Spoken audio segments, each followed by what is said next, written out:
What's going on? You know who it is. You know what it is. All right, you guys, peep game.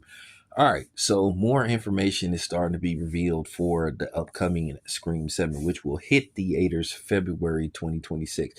Don't be surprised if, depending on what's supposed to hit the theaters, that they may push the movie up a month to January, but it appears that principal photography is about to wrap or has wrapped. But there are some questions that have fans, at least at the very minimum, curious, as it is slated that they will bring back three characters that were killed off in previous Scream films. It appears that Scott Foley will return, who played Sydney's long lost brother, who was basically a fucking psychopath, who basically orchestrated what happened in part three.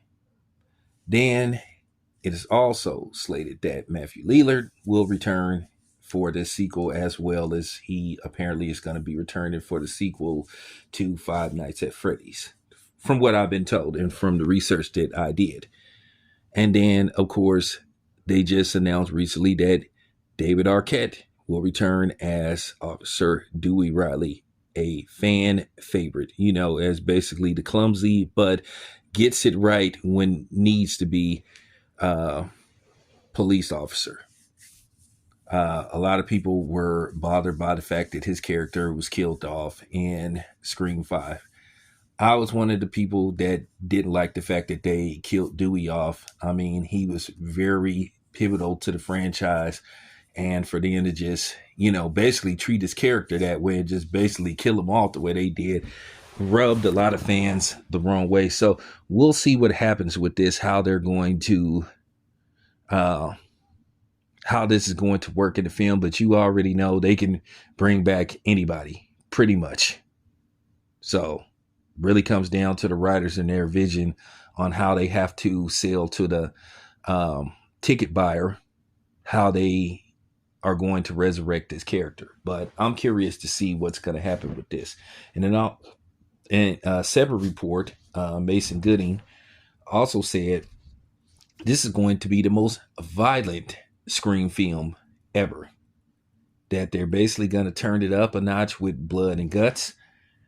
I think due to the success of the Terrifier, where the Terrifier was extremely, extremely violent to the point it was released without a motion picture rating, and it was very successful. So we all know it's a copycat industry. So you're going to see more blood and guts uh, as these films get released. All it takes is one, and then, the following studios will follow suit.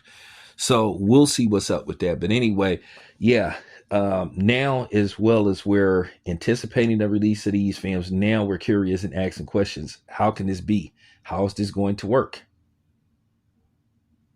Well, only time will tell. And for the very least, we'll have to wait till February to find out. There you have it. This is your boy Town. I'm out.